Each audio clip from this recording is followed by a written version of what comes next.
Assalamualaikum warahmatullahi wabarakatuh. Waalaikumsalam warahmatullahi wabarakatuh. Bapak, Ibu, dan saudara semua, Alhamdulillah pada malam hari ini kita dipertemukan lagi oleh Allah, diberikan kesempatan untuk bisa bermuwajahah, memperdalam di Allah, di mana pada malam hari ini kita mempelajari bahasa Arab, melanjutkan yang kemarin tentang bagaimana atau belajar menulis huruf hijaiyah.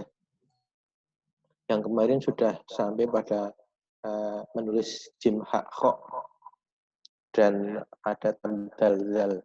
Yang sekarang insya Allah kita mulai untuk ro dan seterusnya. Monggo Ustaz Wahyu bisa dibaca.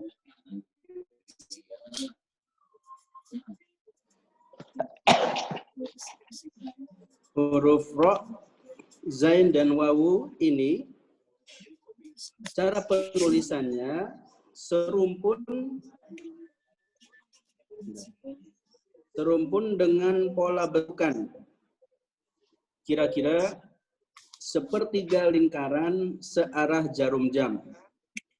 Namun diambil seolah-olah lingkaran tersebut dipotong.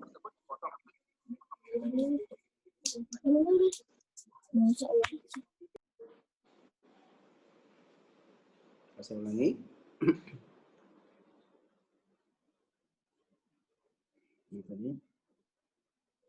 Namun diambil seolah-olah lingkaran tersebut dipotong sebidang dengan segitiga Pythagoras.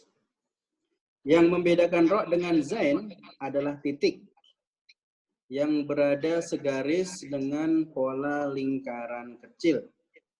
Jadi, seandainya huruf tersebut digaris di dalam lingkaran, maka tanda titiknya tidak lepas dari garis lingkaran yang terjadi.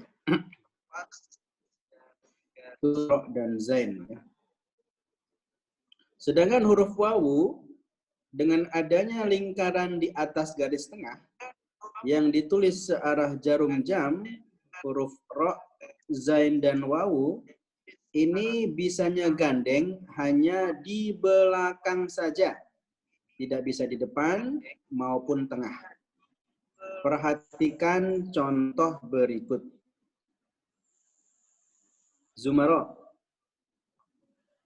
tartib, azir, Uzair, uzair, uzair, wazaro, khulwun, khulwun, zuru. ya. Kalau kita lihat, pola lingkaran pada huruf ro dan zain hanyalah sepertiga lingkaran. Sehingga bentukan yang tampak ketika gandeng adalah sebagai berikut.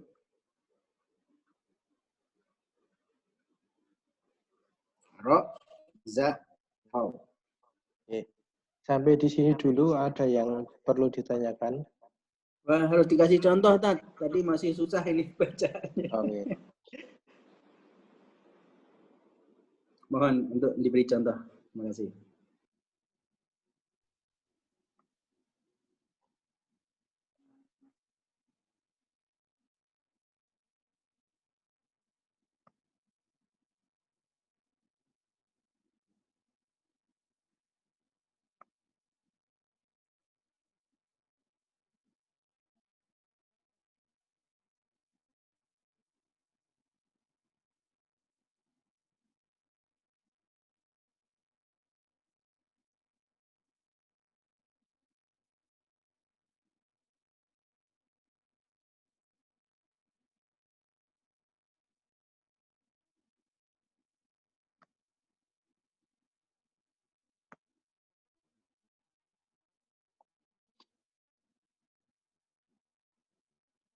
Ini yang saya tulis ini adalah huruf yang bentuknya adalah diwani.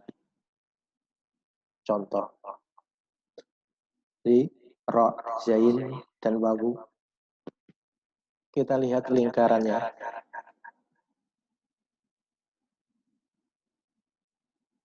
Lingkaran yang searah jarum jam.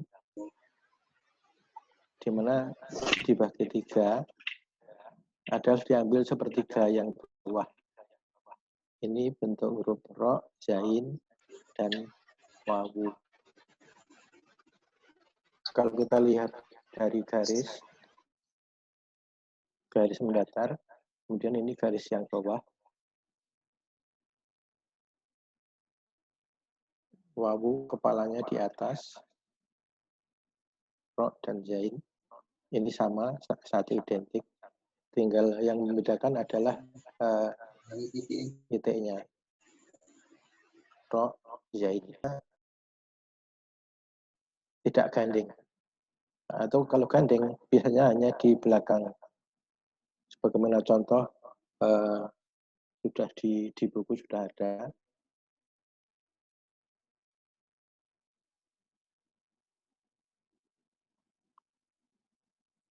Dan gerakannya searah jarum jam. Kalau kita lihat adalah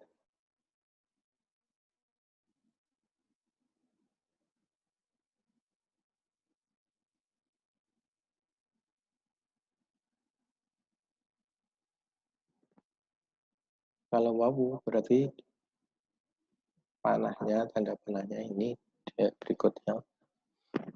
Itu adalah contoh penulisan huruf ro, zain, dan wawu.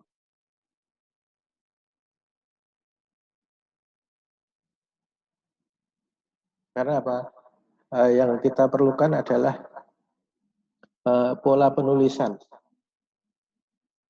Wawu bukan arah berlawanan jarum jam ini, walaupun bentuknya juga wawu, tapi penulisannya yang kita perlukan atau yang kita pentingkan. Termasuk ro dan zain. Searah jarum jam, bukan berlawanan. Perlunya apa? Saat nanti kita juga menulis, kita contohkan langsung huruf kaf. Kaf yang gandeng.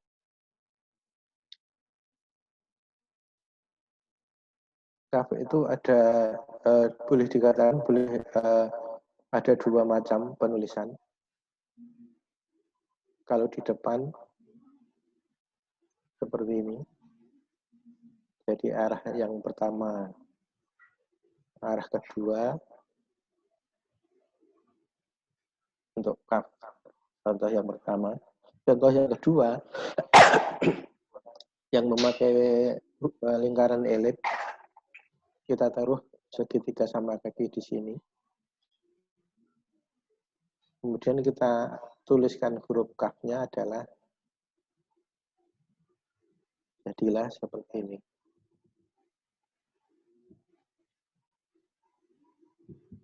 Arah panahnya, kalau seperti yang kedua ini, pertama, gerakan pertama, gerakan kedua. Jadi ada beda sedikit, yang pertama itu posisi segitiga sama kakinya, kemudian alif misalkan, atau ke huruf berikutnya, kemudian baru yang garis miringnya. Kalau kita lihat contoh yang pertama tadi, ini adalah segitiga Pitagoras, di sini segitiga sama kaki, yang bawah, yang atas segitiga Pitagoras.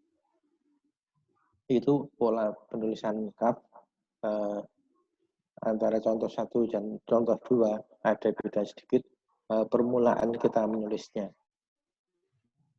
Maka kita juga perlu memperhatikan bagaimana menulis ro dan zain, juga wawu. Kita memulainya dari mana? Kalau wawu berarti langsung satu arah atau satu arah dengan jarum jam.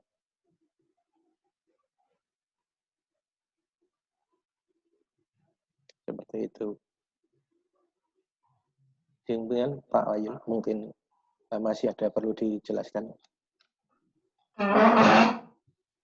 Baik, untuk bikin sepertiga lingkarannya itu tadi Gimana Tat, untuk zai tadi Tat? Oke. Jadi kita ambil ini contoh yang ini. Contoh yang ini kan Ya. kita bagi 3. Oh. Sepertiga bagian atas, setengah, dan sepertiga bagian bawah. Ini untuk ro, zain, dan wawu.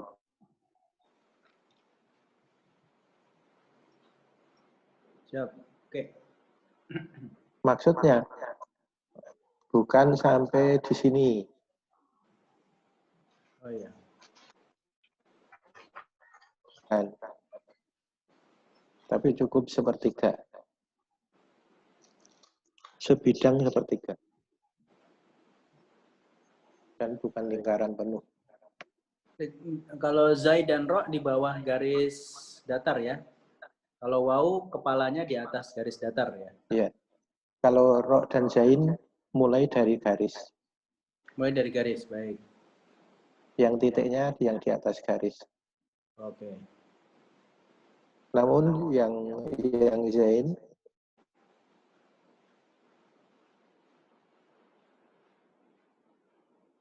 titiknya adalah misalkan ini kita tarik garis lingkaran sebidang. Maksudnya itu. Jadi naruh titiknya bukan seperti nun atau bukan di atas tegak lurus, tapi agak ke depan, di mana kalau diambil garis itu akan jadi satu garis lingkaran. Ya, baik. Yang dimaksud dengan tanda titiknya tidak lepas dari garis lingkaran yang terjadi. Ya.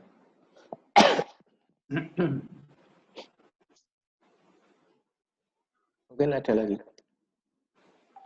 Moga sahabat-sahabat sekalian, para peserta mungkin ada yang hendak ditanyakan tentang cara penulisan huruf ro, zain, dan wawu. Persilahkan.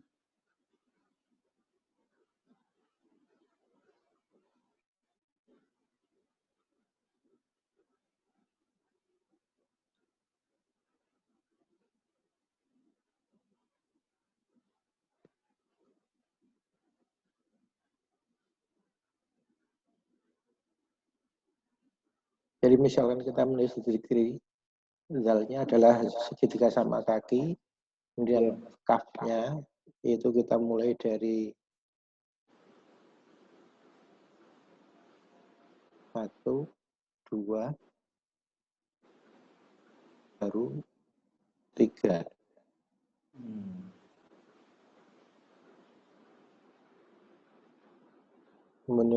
Memulai awalnya adalah seperti ini. Untuk kaf, kemudian untuk ro, kemudian baru kafnya dilengkapi. Kafnya berarti segitiga sama kaki ya, Ustaz ya? Ya. Juga kan Pitagoras yang atas ini. Oh iya.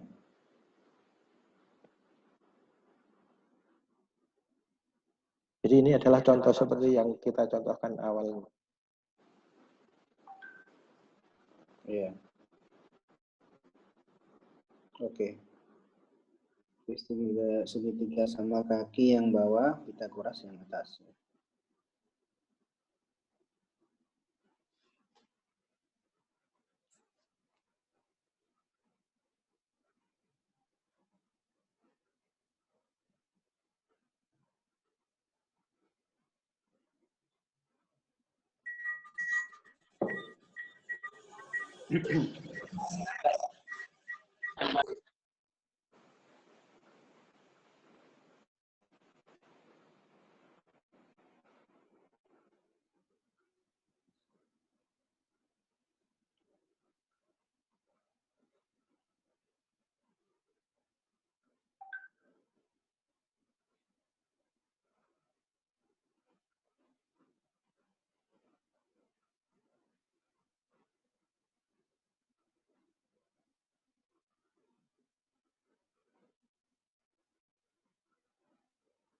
Wa man a'rada an dzikri ya.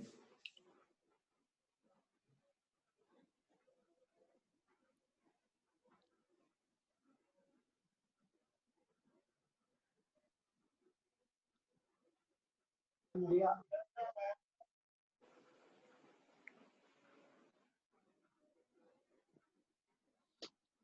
sudah mungkin bisa dilanjut. Siap. Kami lanjutkan huruf sin dan shin. Huruf sin dan shin ini juga serumpun dengan pola bentukan lingkaran searah jarum jam yang dimulai dengan dua lengkungan kecil dari kanan ke kiri. Kemudian membentuk 2/3 lingkaran yang dimulai dari atas garis, memutar searah jarum jam dengan menyentuh garis di bawahnya dan berhenti di bawah garis tengah. Wah, ini belum bisa membayangkan. Yang membedakan sin dengan shin adalah adanya titik 3 di atas lengkap untuk huruf shin. Huruf sin dan shin ini bisa digandeng, baik di awal, tengah, maupun akhir. Perhatikan contoh berikut. Nah, Syamsun, Masjidun, Masun, Salah, silsilah. Ya. Mim, shin, musyammas. Musamas. Mim, sin. Silsilah. Jadi, pada awal maupun tengah, penulisan huruf sin dan shin ini yang nampak adalah lengkungan 2. Dan ada tanda 3 titik untuk huruf shin. Kemudian, apabila berada di belakang, maka muncul huruf tersebut dengan lengkap. Ya. Dan huruf sin maupun shin, apabila di awal dan menggandeng huruf mim di berikutnya, bisa ditulis gandeng dari atas sebagaimana contoh Samsun. di Contoh Samsun kan gandeng dari atas. Oh iya. Oke. Dan huruf sin maupun shin apabila di awal dan menggandeng huruf mim di berikutnya bisa ditulis gandeng dari atas sebagaimana contoh di atas. Sehingga bentuk yang tampak ketika gandeng adalah di depan, di tengah, di belakang. Oke, jadi kita contohkan yang awal tadi untuk penulisan huruf ini.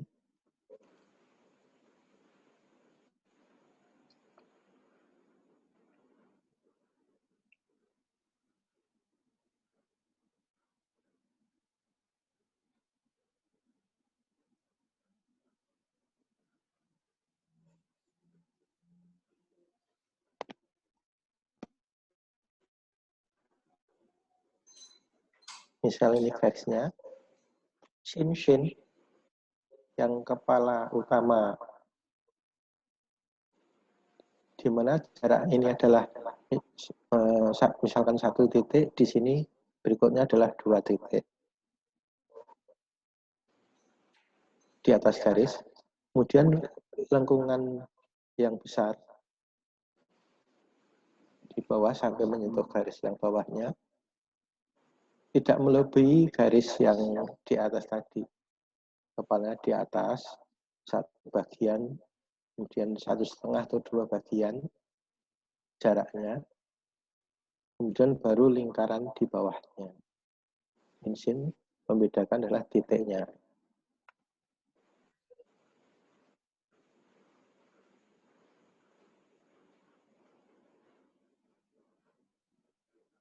Jadi bukan ini lebih besar kemudian ini lebih kecil, tetapi di sini agak kecil, agak lebar dikit, baru untuk huruf sin dan sin. Kalau kita tarik garis datar,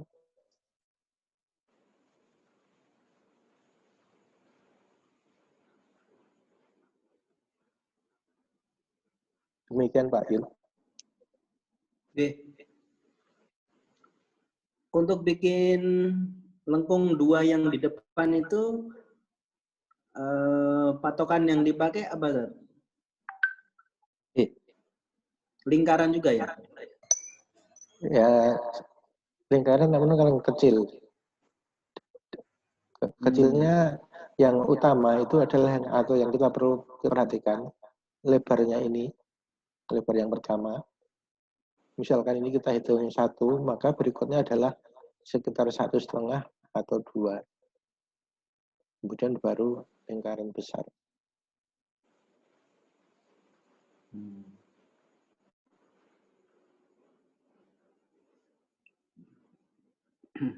Makanya kita contohkan bukan lengkungan pertama yang lebih besar, bukan ini. Bukan.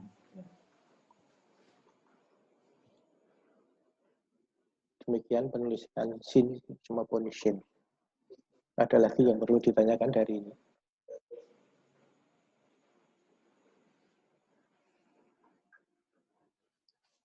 Sepertiga lingkaran yang dimulai dari atas garis, memutar searah jarum jam dengan menyentuh garis di bawahnya dan berhenti di bawah garis tengah.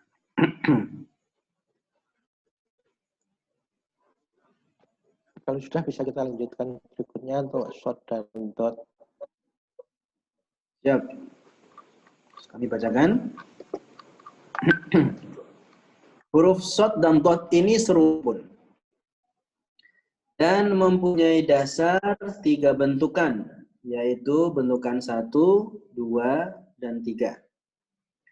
Bentukan 3 mengawali penulisan huruf yang digandeng dengan bentukan 2, berada di atas garis. Mungkin kalau boleh disebut dengan kepala huruf. Yang kemudian, bentukan 1 berada pada bentuk lingkaran yang berada di bawah garis. Kalau boleh disebut sebagai ekor. Sebagaimana juga dengan huruf sin dan shin, bentukan 1 dimulai dari atas garis, kemudian melingkar searah jarum jam. 2/3 lingkaran menyentuh garis bawah, kemudian naik dan berhenti di bawah garis tengah. Huruf short dan dot ini bisa digandeng di awal, tengah, maupun akhir. Perhatikan contoh berikut. Domir. Kemudian mim, short, fa, ro. Musfarun. Musfarun. Kof, ba, do. Obado. Kobado. Mim, ha, ya, short. Mahis. Sotro, sotro. Sor-soro. Soro-sorun. Soro-soru. Sehingga bentukan yang tampak ketika gandeng adalah di depan, kepalanya saja, di tengah, kepalanya saja, di belakang, lengkap. Kepala dan ekor.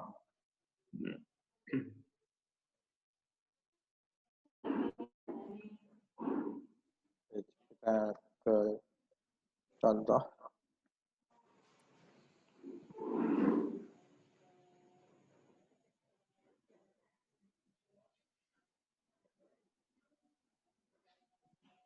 Dari garis datar. Jadi dikatakan ada segitiga segi atau bagian bentukan pertama, kedua, dan ketiga, di mana bentukan pertama adalah lingkaran, bentukan 2 dan 3 adalah dari segitiga sama kaki, dan segitiga Pitagoras. Maka kepalanya adalah diambil segitiga, ini 2 segitiga gandeng, Kemudian dilanjutkan dengan bentukan pertama lingkaran short dot yang membedakan titiknya.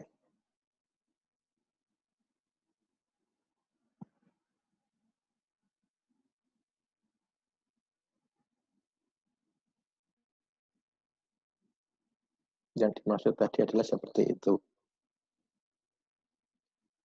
Kemudian ketika gandeng yang perlu kita perhatikan, di mana nanti misalkan kita perlu membedakan dengan tokzo. Tokzo itu bentukan pertamanya juga sama dengan short dot ini. Kalau short dot itu ada naiknya. Kalau tokzo mendatar langsung.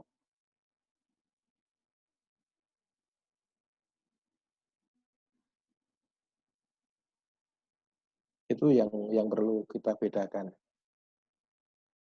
Jadi short hanya kepalanya ada naik dikit, kemudian sambung ke berikutnya. Kalau tokzo itu bentukan ini langsung ke huruf berikutnya, tidak memakai naik dikit, kemudian baru huruf berikutnya, bukan.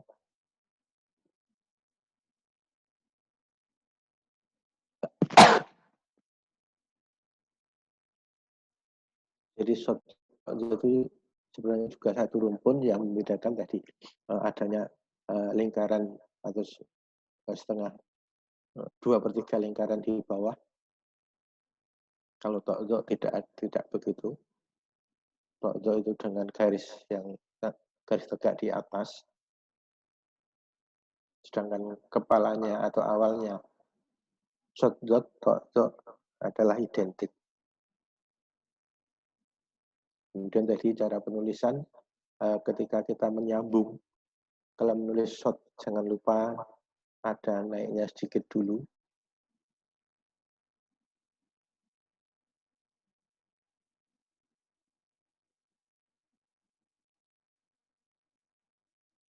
Kalau tokzo tidak memakai naik yang ditunjukkan dengan tanda panah ini.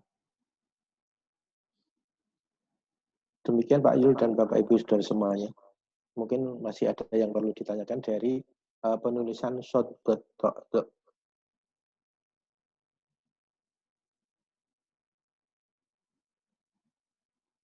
Cukup jelas nih. Allah cukup jelas, Ustaz. Oke, sekarang dilanjut untuk yang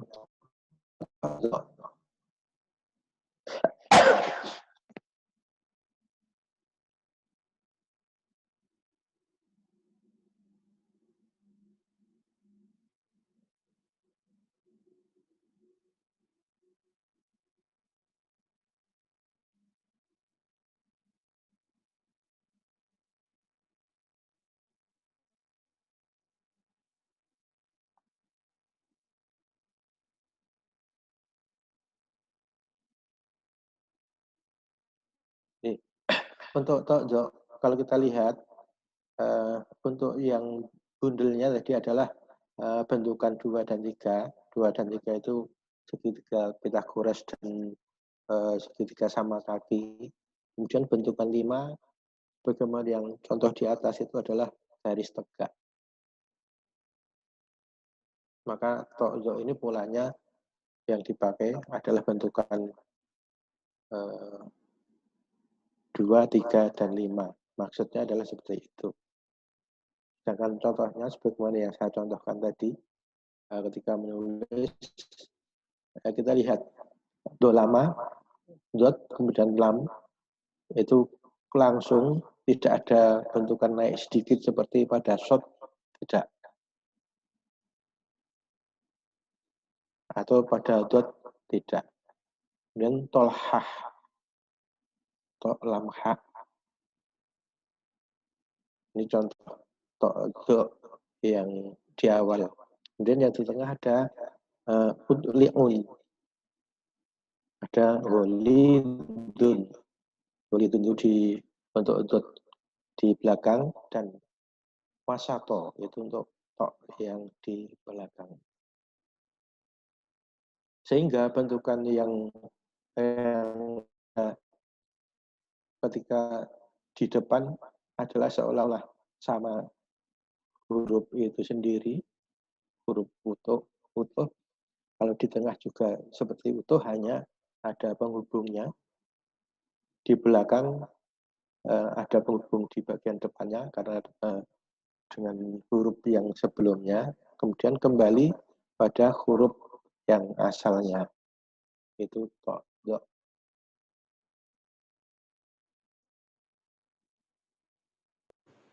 Berarti di depan, di tengah, di belakang hurufnya utuh semua ya tadi ya? Ya. Hanya tinggal menambahkan garis penghubung kalau dia berada di tengah atau di akhir.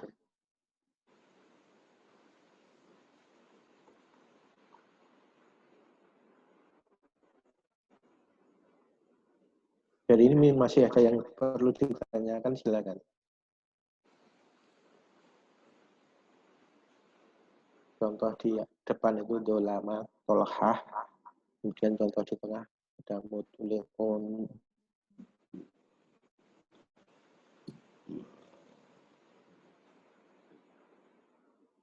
Sudah, sekarang kita ke Ruin. Yang kemarin juga sudah kita contohkan, namun perlu juga kita baca. Siap.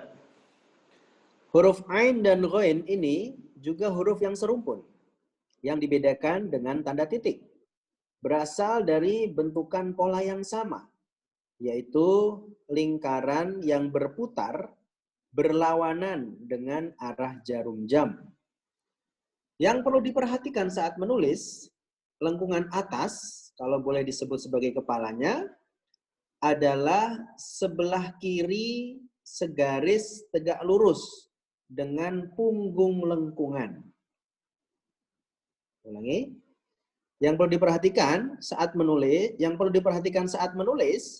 lengkungan atas, kalau boleh disebut sebagai kepalanya, adalah sebelah kiri segaris tegak lurus dengan punggung lengkungan setengah lingkaran. Jangan lebih maupun kurang. Sedangkan akhir atau ujung dari setengah lingkaran dengan ujung kiri atas seolah-olah sebidang dengan segitiga Pitagoras. Dimulai dari tengah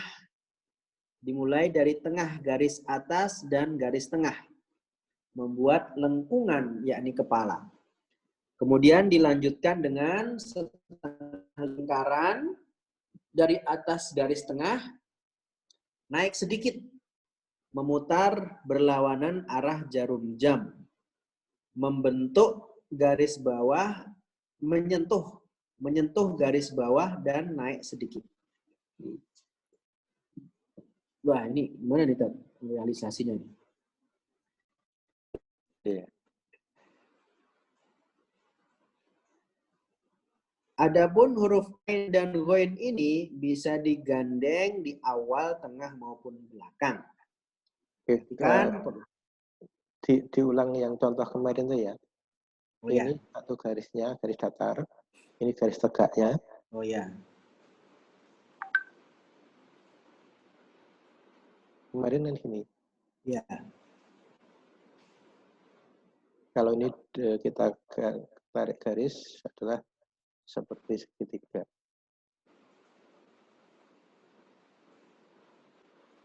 Jadi naik dikit, dari garis itu naik dikit gitu, kemudian baru lingkungan yang bawah.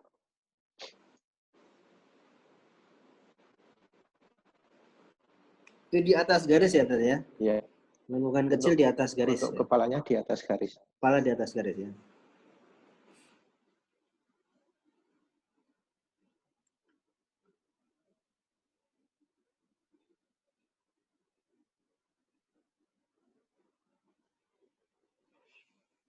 Ain Ghain kan bedanya pada titiknya. Letak titiknya pas di atas ya. Kepala, ya.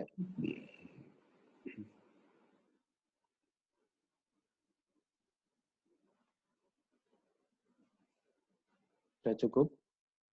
Siap. Dilanjut. Adapun huruf ain dan ghain ini bisa digandeng di awal, tengah maupun belakang. Perhatikan perubahan bentukan huruf ini apabila digandeng. Ainun, ghanamun, ba'da. Nah, kalau di tengah ini cuma kepalanya aja, Tat ya. Ya. Lughawi, Lagun. laghun, bai'un, balagha, matla', Mutli'un. mutli'un. Sehingga bentukan yang tampak ketika gandeng adalah di depan, cuma kepalanya saja, maaf. Di tengah, cuma kepalanya saja buntet. Di belakang, kepala buntet sama badan. Jadi bentuk aslinya hilang semua, Ustaz ya.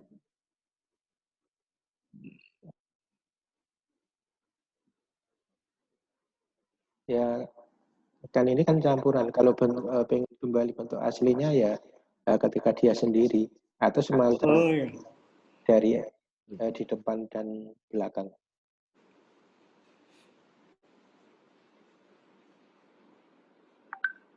Ini Mohon memang dicontohkan untuk yang cara pembuatannya. Kalau tadi kan cara penulisan yang di depan sudah tadi ya, kepala, kemudian badan, segaris. untuk lain ini memang kadang tulisan yang di tengah yang utama adalah seperti ini. Ini garis. Di atas garis berarti ya. Ini kan juga sebenarnya juga segitiga itu.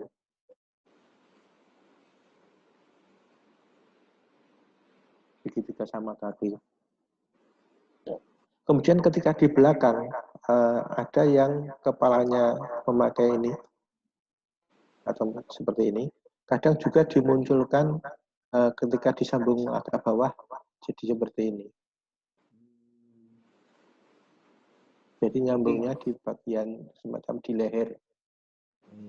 Kadang ada disambung seperti itu, namun kebanyakan adalah seperti yang contoh dilingkari.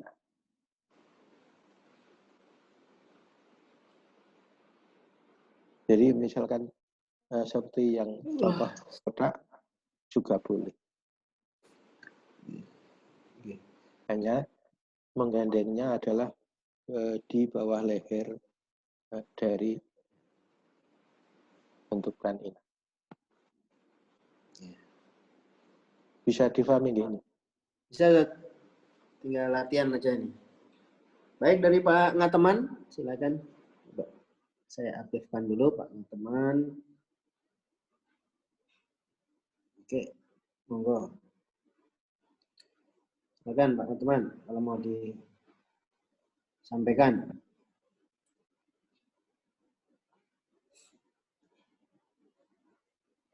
Monggo, ya perlu ditanyakan.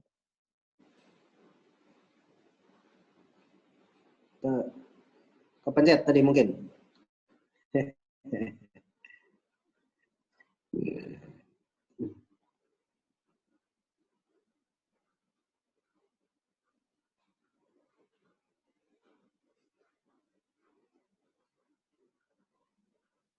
Kalau sudah bisa dilanjut untuk berikutnya. Ya, huruf fa dan qaf. Huruf fa dan qaf hampir sama, tetapi berbeda.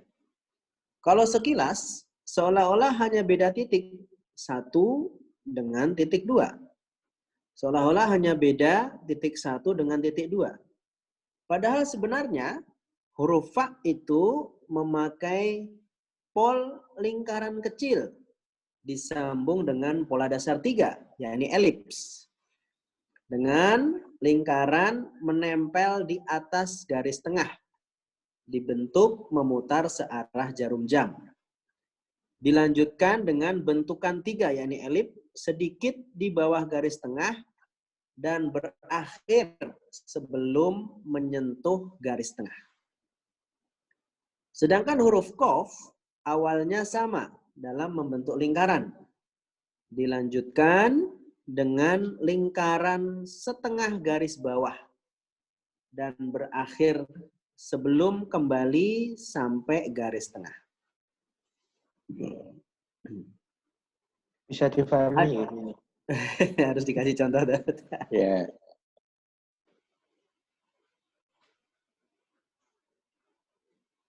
Kalau fa, lingkaran di atas. Atas. Ini kan elipnya di bawah nih. Kalau qaf juga di bawah.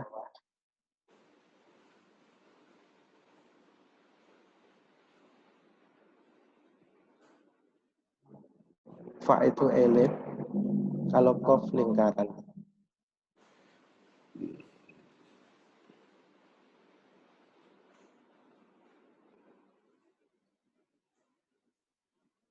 Itu contohnya.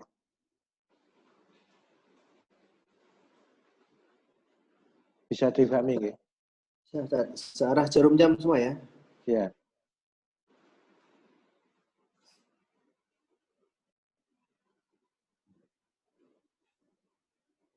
Kalau gambarnya kepala dulu berhenti, kemudian badannya bagaimana, Dad? Kan kalau sudah mahir kan langsung ya, kepala ya, langsung lingkaran. masuk ke bawah. Jadi kalau kita lihat elipnya di sini adalah seolah mirip atau hampir identik dengan segitiga Pitagoras, namun tipis sekali. Karena dari garis tengah menurun mendatar sedikit, kemudian baru naik menyentuh garis kembali. Sedangkan qaf yang membentuk semacam lingkaran itu lain dengan lain. Kalau lain kan sampai menyentuh garis bawah, dan qaf hanya di tengah, sampai di tengah.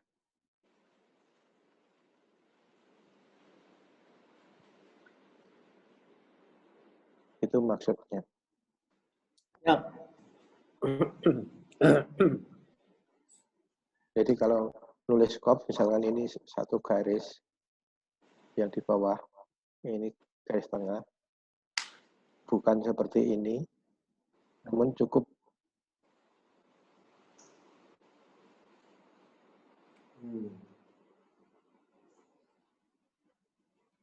Tidak sampai menyentuh garis bawah ya?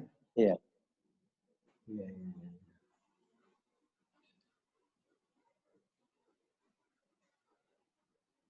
Sedangkan yang fa nggak dulu sedikit garis elipnya.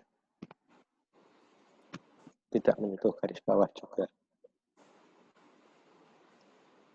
Sudah? Ya. Lanjutkan membacanya. Adapun huruf fa dan qaf ini apabila digandeng sebagai berikut.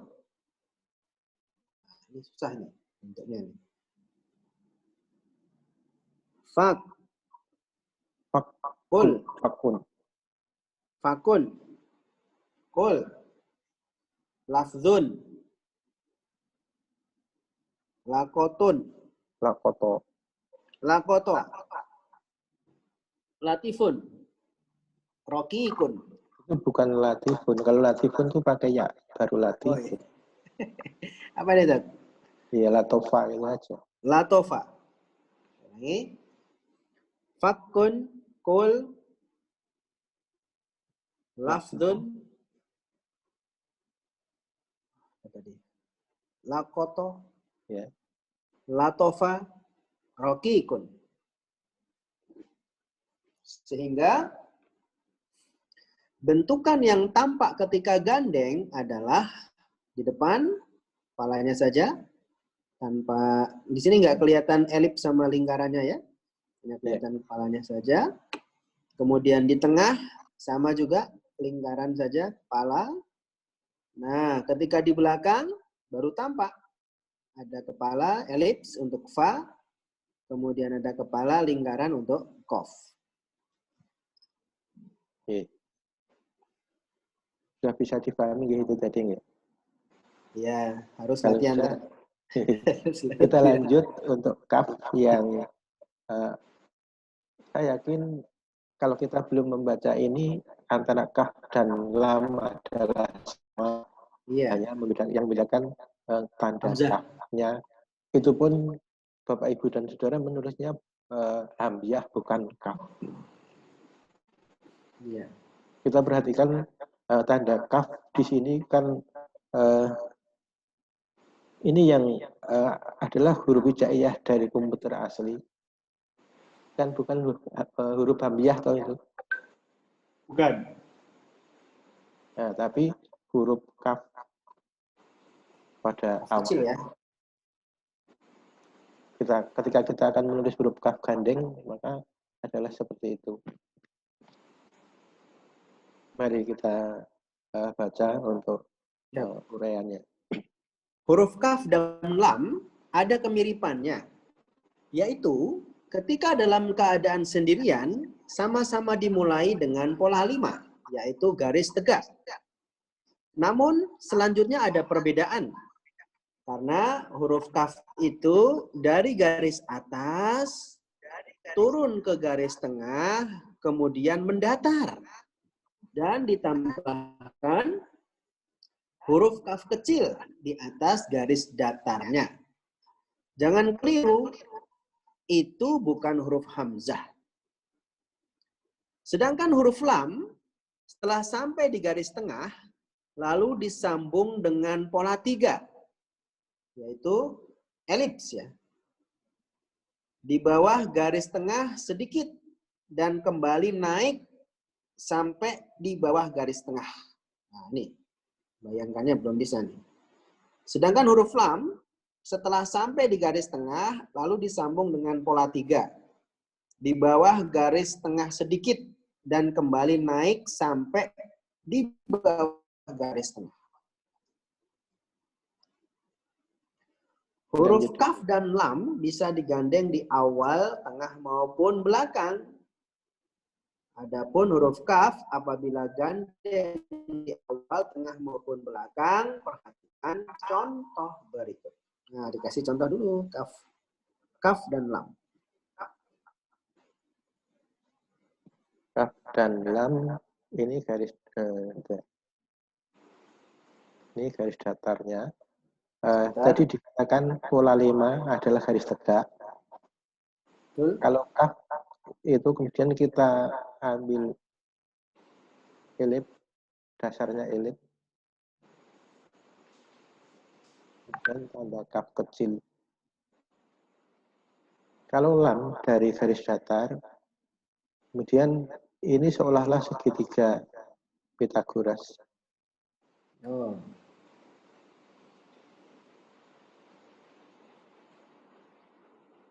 Karena dari awal kan sudah kita baca, kita bukan hendak menggambar bangunan itu sendiri, namun kita adalah menulis huruf hijaiyah yang polanya dengan pola-pola yang ada atau yang dicontohkan. Maka ini pola 5 garis tegak dan pola segitiga Pythagoras jadilah lam.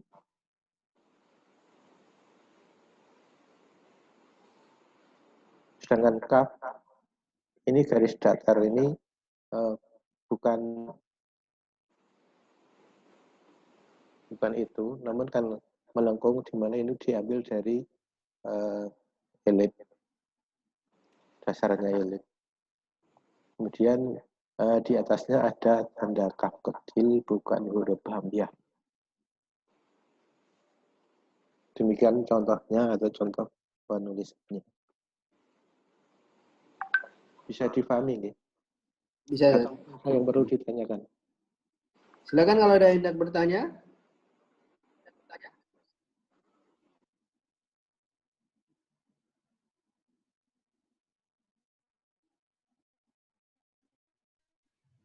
huruf lamnya seperti mata pancing itu ya Ustaz. Kalau kita lihat huruf lamnya seperti mata pancing gitu. Kalau saya bisa.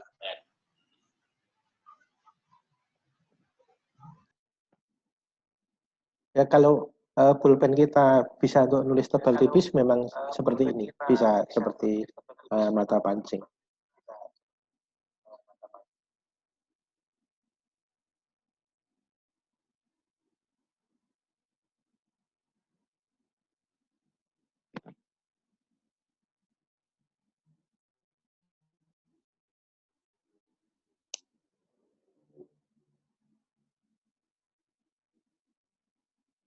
Oke, jadi kita lihat lagi ya untuk lamnya.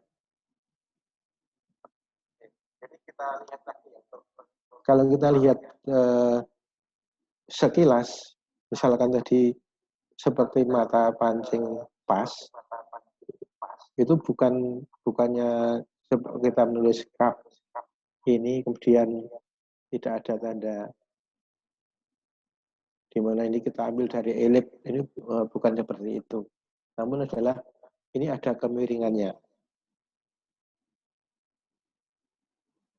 Jadi bukan elip di bawah kemudian garis tegak,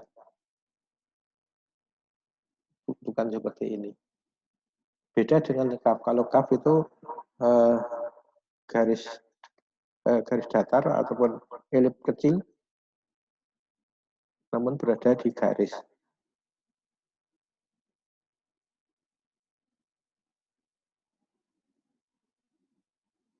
Demikian yang dimaksud pada uraian tersebut.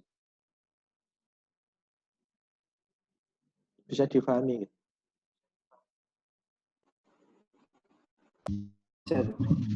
Kalau bisa Ustaz. Ya, memang harus banyak latihan. Tinggal latihan jaing Ustaz.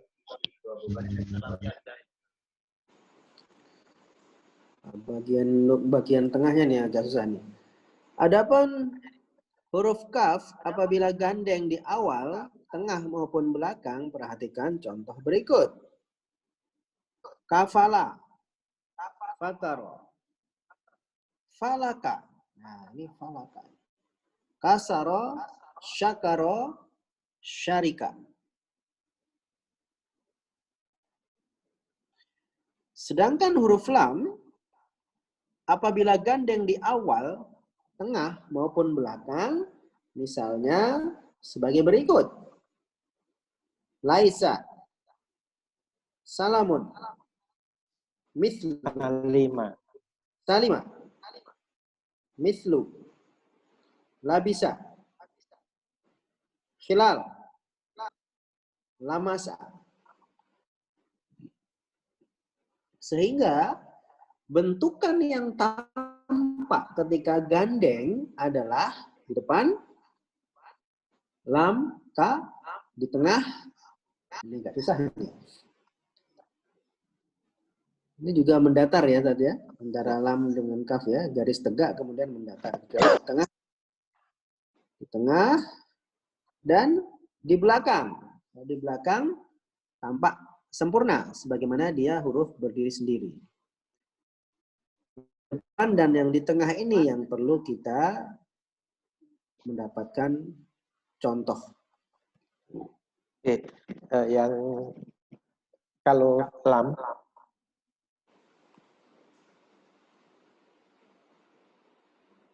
seperti contoh juga, misalkan labisa,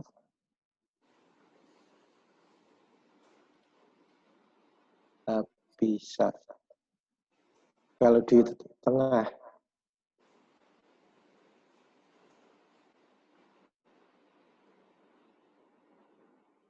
salima.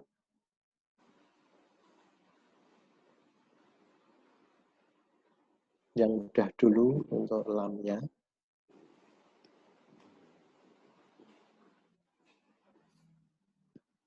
Kemudian kalau kaf, sebagaimana kita contohkan tadi di awal, yang saat kita membahas yang awal tadi, ada dua cara penulisan kaf. Bisa memakai yang segitiga elip, segitiga sama kaki dan elip, ataupun dua segitiga.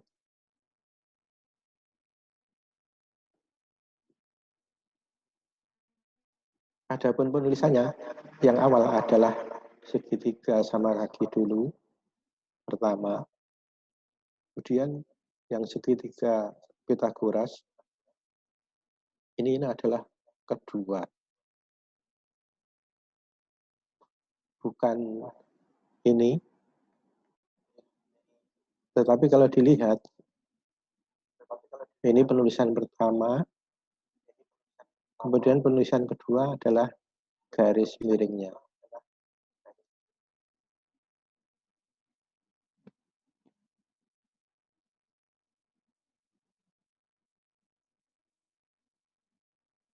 Ini di awal. Di tengah juga demikian.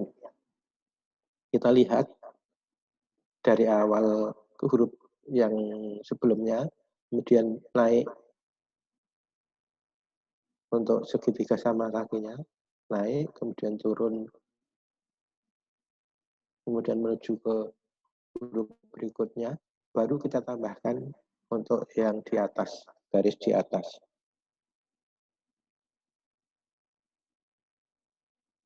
Ini pertama, ini kedua, ini ketiga. Kalau contoh yang seperti elip ini memang langsung. Misalkan kun. Maka dari awal sudah langsung seperti ini. Hanya yang contoh dari dua bentukan segitiga itu adalah seperti yang belakang ini.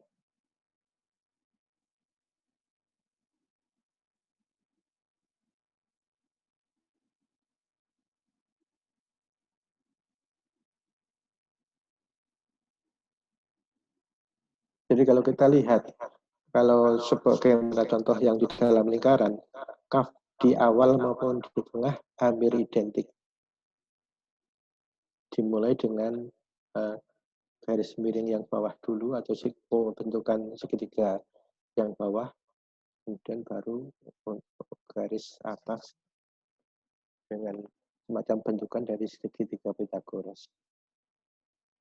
Demikian contoh penulisannya.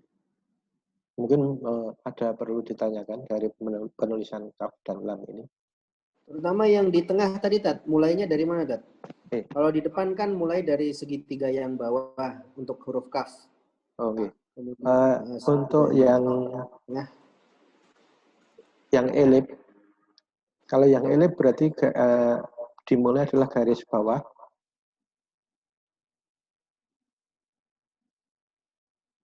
Atau sambungannya dari bawah.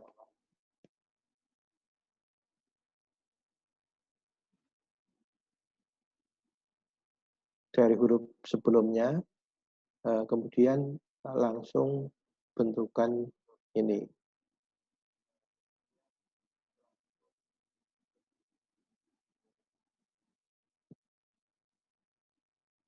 Ini yang contoh di luar lingkaran. Sedangkan contoh yang di dalam lingkaran, dari garis mendatar atau huruf berikutnya, kemudian naik miring ke atas, kemudian kembali turun ke bawah, mendatar, terutama ini kedua, kemudian dari atas ke bawah garis miring yang bentukan segitiga Pythagoras.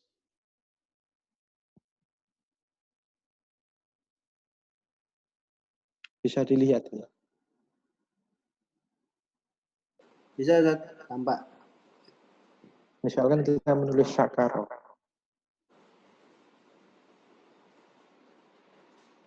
Oh, iya. Berarti malah garis yang atas belakangan ya? Ya.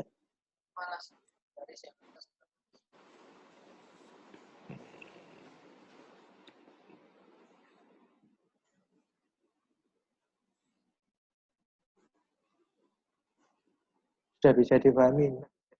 Bisa, Ustaz? Siap. Ya, bisa dilanjut latihan. berikutnya. Berlatih. Saya dulu Ustaz. Oke. Ustaz. Silakan. Huruf kaf kalau digandeng dengan huruf selanjutnya itu tidak naik ke atas dulu ya kan, langsung dengan huruf berikutnya, tidak ada unsur naik sedikit baru huruf selanjutnya gitu. Oh, gitu. Oke. Jadi ini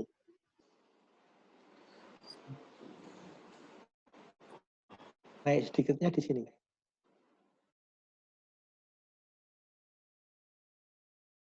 Nah, ini kan pertama dari huruf sebelumnya akan naik sedikit untuk bentukan segitiga sama kaki ini.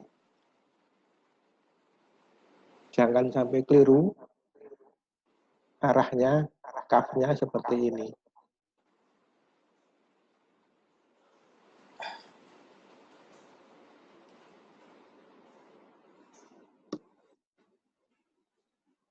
Maksudnya seperti itu. Jangan sampai ini pertama, kemudian kedua naik dulu, baru berikutnya tiga. Bukan seperti ini. Siap. Begitu, Bapak.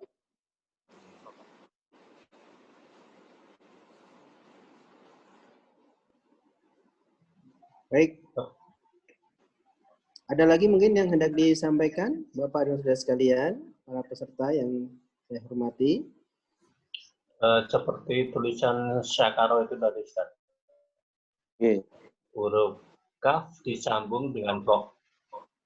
Huruf kaf disambung dengan ro. Ini ada unsur naiknya enggak, Ustaz? Sebelum ro-nya ini. Ya, ada unsur naiknya sudah sin ini. Jadi sudah sin, kali ini ada unsur naik pertama ini. Enggak, yang huruf kafnya, Tad. Huruf kaf. Nah, ya. Kaf disambung belakangnya. Kaf dengan ro ya. Sebelum. Kaf dengan ro. Oh. Naik di ini, setelah ya, kaf ini. Iya. Datar atau langsung ada naiknya? Tidak ada, langsung. Jadi datar ya?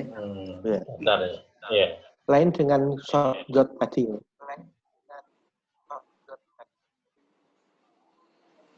Yes, sir.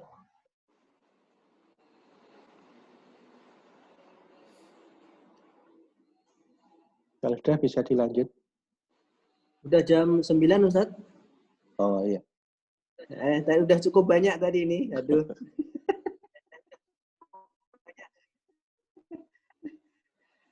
Udah cukup banyak. Ya, alhamdulillah. Terima kasih. Kita sudah belajar untuk hijaiyah dari alif sampai kaf.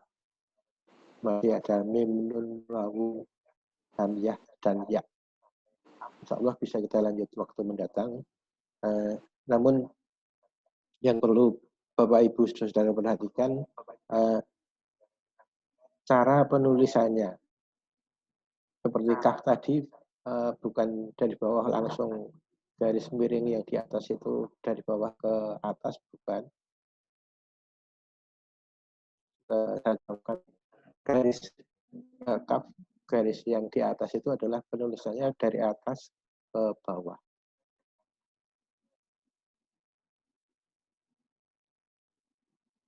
Kemudian pada to, do, dan short dot itu kepalanya adalah identik.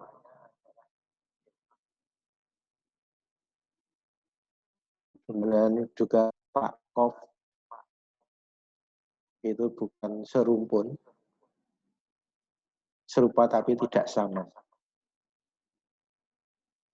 Yang menjadikan tidak sama adalah kalau boleh dikatakan ekornya tadi, bentukan fa dari elip, kalau kof dari lingkaran.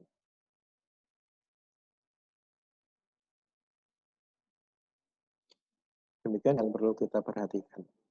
Sebelum diakhiri, mungkin masih ada hal-hal yang perlu ditanyakan atau perlu disampaikan, silakan.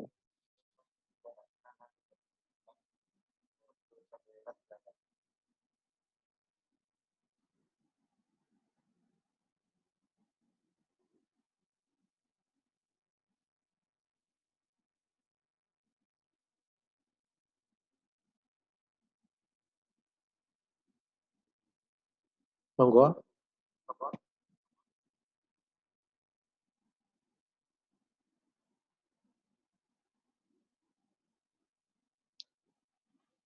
Ya, itu tadi adalah cara menulis ketika kita menulis langsung, bukan menulis di komputer ataupun di kartu Android sudah otomatis seolah kita dengan mesin ketik.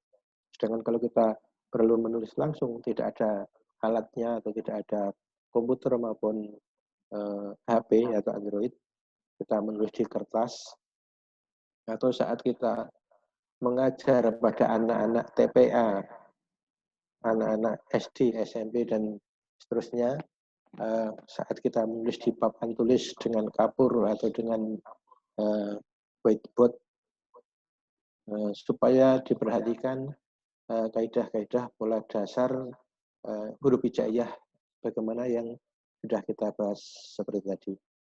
Mudah-mudahan apa yang kita pelajari ada guna dan manfaatnya untuk kita memperdalam dinullah ini.